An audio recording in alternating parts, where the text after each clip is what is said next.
la bienvenida a esta octava videolectura que trata sobre la teoría de las restricciones y sobre la manufactura celular.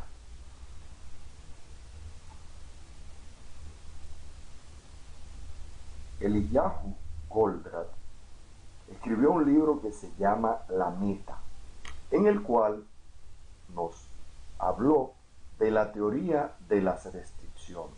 Esta teoría consiste en establecer que al administrar un proceso debemos de centrarnos en aquellas actividades que no nos permiten lograr el objetivo, a las cuales el autor llama cuello de botella. Fundamentalmente centra la atención en tres elementos del proceso productivo para hacer de ellas la medida de desempeño operacional de dicho proceso. La primera medida es lo que llaman el throughput, que es la tasa a la cual se genera dinero a través de las ventas. En cierta medida, estamos hablando del lead time, que es el tiempo en el cual se produce la orden. El segundo elemento que nos pide tomar en consideración la teoría de las restricciones es el inventario, que lo define como todo dinero que se ha invertido en el sistema para comprar o vender cosas. Y la tercera son los gastos operacionales, refiriéndose al dinero que tiene que gastar el sistema para poder convertir el inventario, las cosas que hemos adquirido, en throughput, es decir, en dinero. Evidentemente que la teoría nos pide aumentar el throughput, reducir el inventario y reducir los gastos operacionales. Fundamentalmente habla de la capacidad como el tiempo que dispone cada estación para la producción. El cuello de botella son aquellas actividades cuya capacidad es menor que la demanda. Los no cuello de botellas son lo contrario, es decir, que tienen más capacidad que lo que pide la demanda, y los de capacidad restringida, que son muy importantes, son los que están muy cercanos a la demanda. Para implementar la teoría de las restricciones, Goldratt nos da 5 pasos. Lo primero es que hay que identificar cuáles son las restricciones. Hay que analizar el sistema y hay que ver qué es lo que impide lograr el resultado que queremos. Bueno, en cierta medida, los cuellos de botella son lo que impiden lograr el throughput que uno está esperando. El segundo paso es explotar el cuello de botella. Eso significa tratar de lograr lo máximo del elemento que es la restricción. Yo he visto permanentemente como un proceso tiene un cuello de botella, la tarea ponen el individuo que tiene menos habilidad. O, por ejemplo, le dan un permiso al individuo que tiene cuello de botella. O lo más llamativo es que vienen todos a trabajar horas extra, pero dejan el cuello de botella. El segundo paso en la teoría de las restricciones es tratar de maximizar la salida de la operación cuello de botella. A continuación, todo lo que entra al sistema debe estar subordinado al cuello de botella. La idea es no entrar más de lo que se puede sacar. El paso 4 es elevar el cuello de botella, es decir, resolver el problema que me limita, y el paso 5 cierra el círculo, porque implica volver a evaluar la situación para ver cuál es el nuevo cuello de botella y reiniciar el proceso. Un ejemplo de la teoría de las restricciones la podemos ver en el siguiente esquema. Cada uno de los círculos representan tareas y los números debajo representan su capacidad, es decir, unidades producidas por semana. Le piden un total de 65 unidades. Si usted ve la tarea 7, vemos que no es cuello de botella, porque puede producir 120 unidades.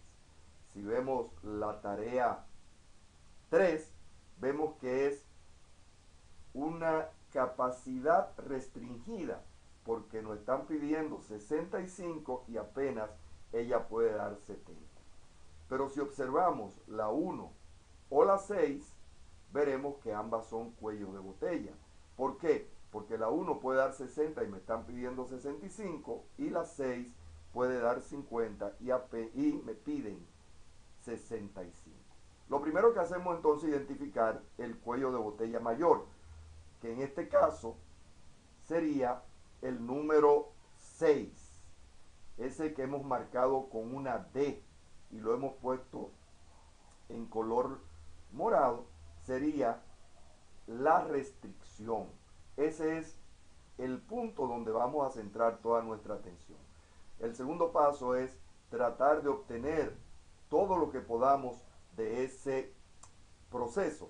En ese sentido, nunca vamos a parar el cuello de botella, le vamos a dar mantenimiento productivo, vamos a poner ahí nuestros mejores recursos, hay que asegurar que siempre haya trabajo, hay que combinar los setups de máquinas y hay que trabajar sobre tiempo en esa operación en específico, siempre dentro del presupuesto de producción.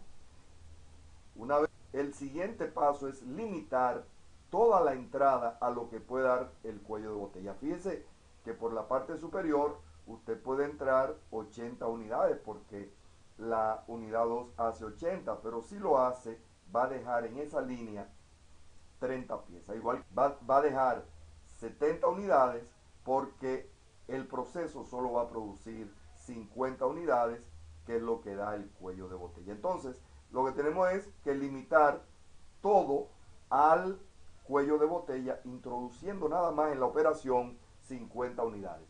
Ustedes estarán pensando, ¿y qué vamos a hacer con la capacidad ociosa de la actividad 7, de la 8, de la 2? Bueno, para eso vamos a trabajar con lo que es la manufactura celular un poco más adelante. Ya sabemos que las metas son un throughput alto, un inventario bajo, un gasto operativo bajo y el tiempo de entrega que sea corto y consistente. Y llegamos entonces a la idea de la manufactura celular. En la manufactura celular lo que hacemos es que combinamos un conjunto de productos que pasan más o menos por el mismo proceso y tomamos un grupo de operarios y los especializamos en las tareas que se realizan dentro de la celda. Es importante saber que en un proceso de manufactura modular o celular, todo trabajador debe manejar por lo menos 3 operaciones. La que él hace, la anterior y la que sigue. Lo ideal es que el trabajador pueda manejar todas las operaciones. Lo que hacemos es que dependiendo de la demanda, vamos a dar, la idea es que cada trabajador realice varias tareas dentro del proceso. En la animación que hemos visto, vemos como los círculos que representan los operarios se mueven de una estación de trabajo a la otra. Etapas para desarrollar la celda son muy sencillas. La primera es que hay que recoger datos sobre el proceso y analizar la fuerza de trabajo. Hay que determinar cuáles son las capacidades de cada uno de nuestros trabajadores. Luego hay que medir la demanda y establecer el takt time, el cual vimos en la tercera videolectura. Luego hay que revisar la secuencia de trabajo. Es decir, yo tengo que revisar el orden en el cual se realizan de manera eficiente las operaciones. Luego, la etapa 4 es balancear la línea, que se la quiero explicar con un ejemplo muy sencillo.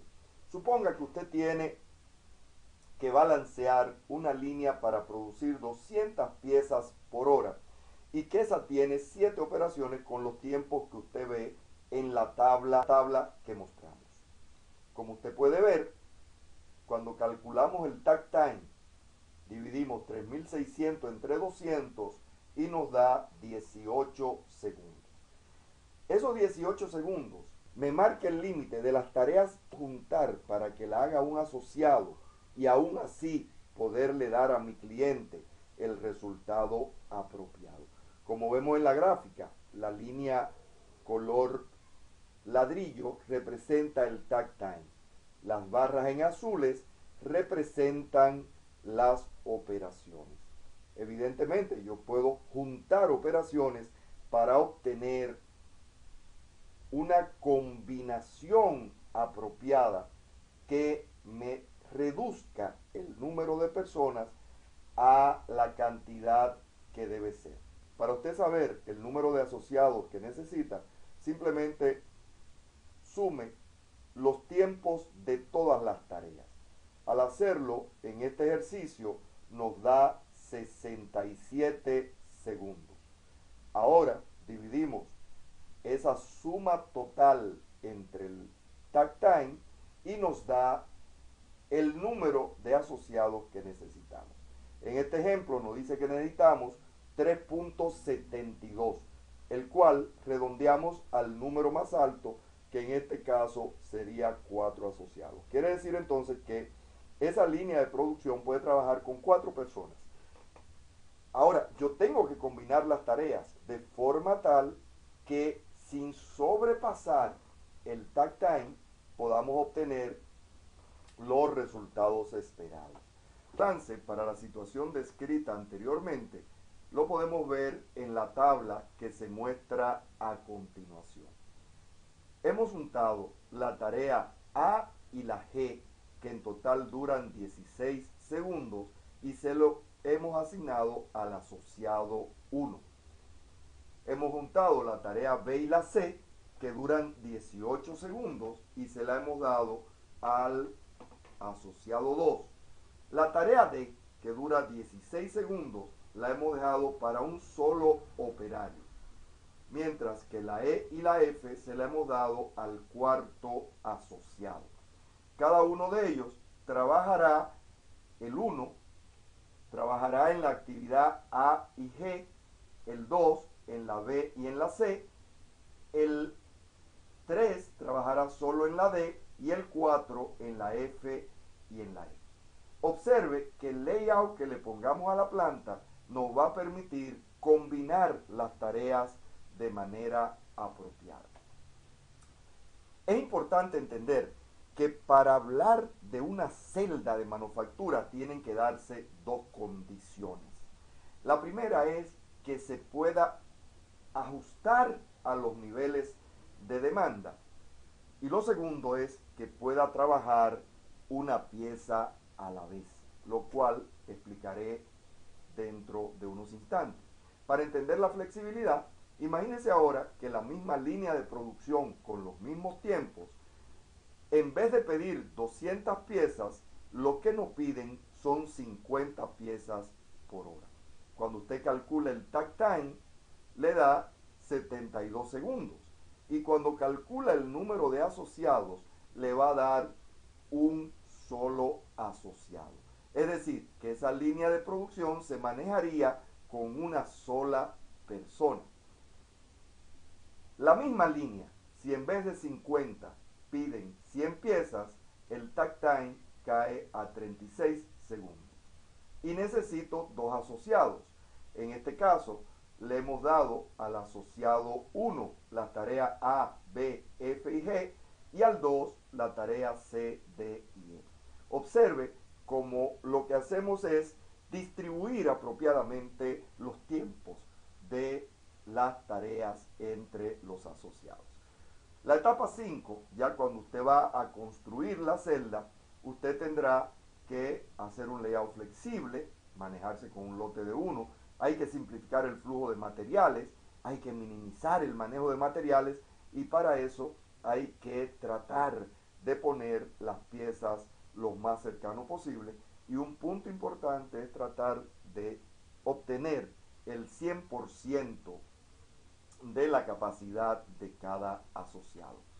Bueno, las ventajas que tiene la manufactura celular contra la manufactura funcional es que nos da un menor lead time, mejora la calidad porque los problemas se ven rápido, mejora la calidad porque hay menos reproceso y menos scrap, hay menos manejo de materiales, hay mejor coordinación, se reducen los inventarios, se elimina el conflicto, hay una planificación más simple y se requieren.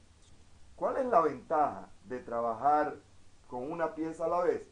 Bueno, simplemente se ve en ese gráfico que podemos notar en la parte superior. Imagínense que ustedes tienen 3 procesos que trabajan con 10 piezas de lote. En el primer proceso van a durar 10 minutos, más 10 minutos del segundo, serían 20. La primera pieza saldrá en el minuto 21 y el lote entero saldría en el minuto 30. Si usted trabaja una pieza a la vez, lo que usted va a lograr es reducir el tiempo en que produce la primera pieza, porque el primer proceso duraría 1 minuto con la primera pieza. Se la pasa al segundo, que la entregaría en el minuto 2, y se la pasa al tercero, que la entregaría en el minuto 3.